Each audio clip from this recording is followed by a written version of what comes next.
Question दिया गया है एक ही समय पर, ये बात नोटिस करनी है, एक ही समय पर सुमन स्थान x से y के लिए चलती है और रेखा y से x के लिए चलती है एक ही समय पर। यानी 10 बजे सुमन चलती है तो रेखा भी 10 बजे ही चलती है।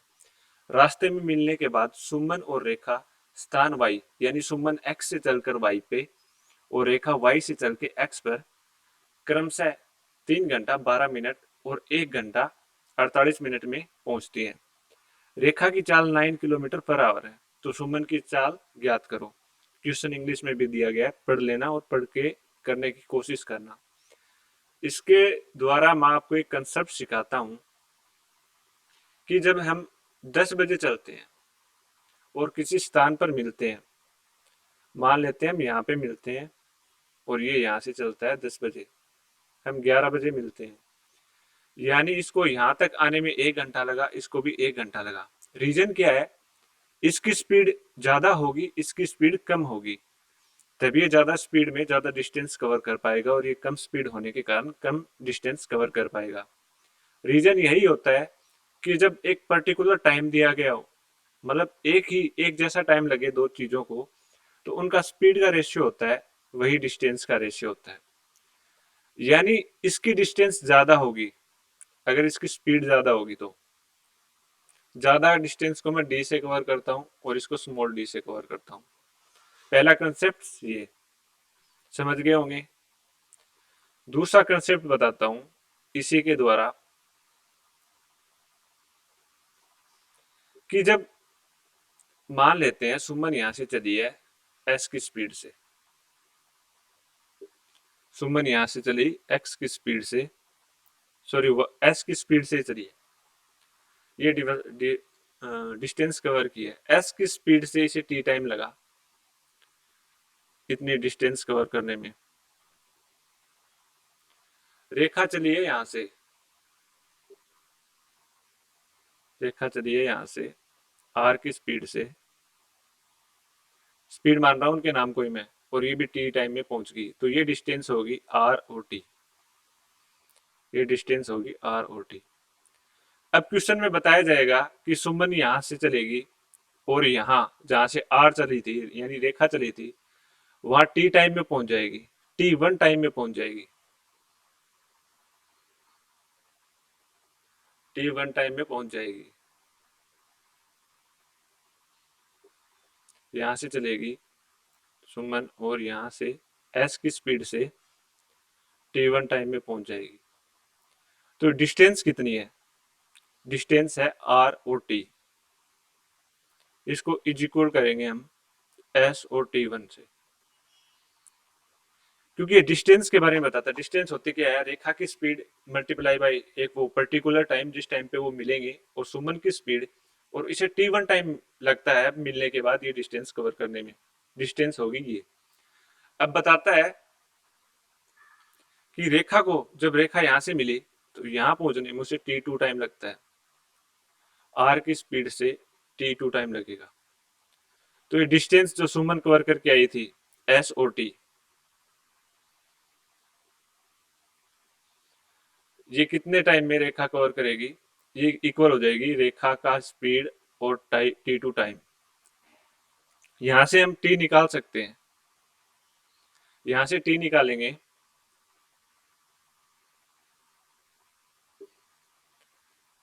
टी निकालेंगे तो बचेगा क्या? S T1 upon R. यहां से अब टी निकालेंगे, जो पर्टिकुलर टाइम है, एक ही टाइम लगता है मिलने पे, आर T2 अपॉन सुमन की स्पीड। अब इनको इक्वल रखेंगे हम,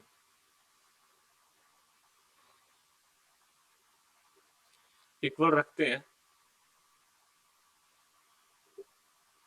एस T1 अपॉन आर यानी रेखा की speed, are T2 upon S यानी सुमन की स्पीड, इनको इक्वल रखेंगे। अब करेंगे क्या? एस को इधर मल्टीप्लाई करेंगे, इधर लिख देता हूं मैं, ऊपर रहेगा T1, नीचे आ जाएगा T2,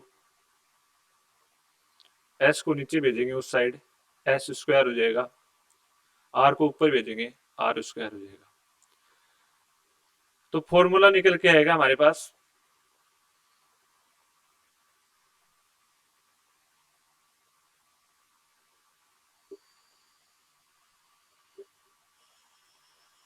फॉर्मूला कुछ ऐसे निकल के आएगा, R upon S is equal to, इनका अब हम ले लेते हैं square root, T1 upon T2। ये हो गया हमारा पर्टिकुलर एक फॉर्मूला। इस फॉर्मूले को अब हम बार बार नहीं करेंगे, हमेशा एग्जाम में याद रखेंगे क्वेश्चनों को क्यूब करने के लिए, जल्दी से जल्दी क्वेश्चन को अटेम्प्ट करने के लिए हम VIP लगा सकते हो, स्टार नोट कर सकते हो, यही एक आखिरी फॉर्मूला है। एग्जाम में सीधे सीधे इस फॉर्मूले पे क्वेश्चन पूछे जाते हैं, वरना ये फॉर्मूला वहां क्रिएट करने लगोगे तो इतना ज्यादा टाइम लगेगा ना कि पूरा एग्जाम निकल सकता है।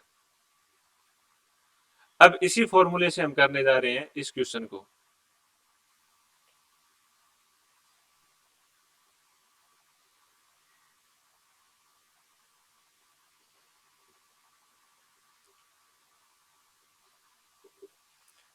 रेखा की स्पीड कितनी दे रखी है, 9 किलोमीटर पर आवर,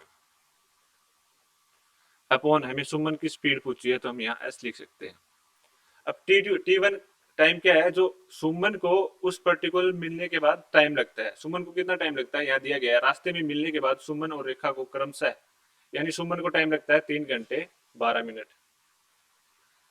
3 घंटे 12 मिनट को हम जब आवर में चेंज करेंगे तो अपॉन 60 कर देंगे। रेखा को टाइम लगता है 1 घंटा 48 मिनट। 12 से काट देंगे, 5 बार जाएगा, 12 से काट देंगे, कितना हो जाएगा, 9 upon S is equal to 16। ये 5 से 5 कटेगा,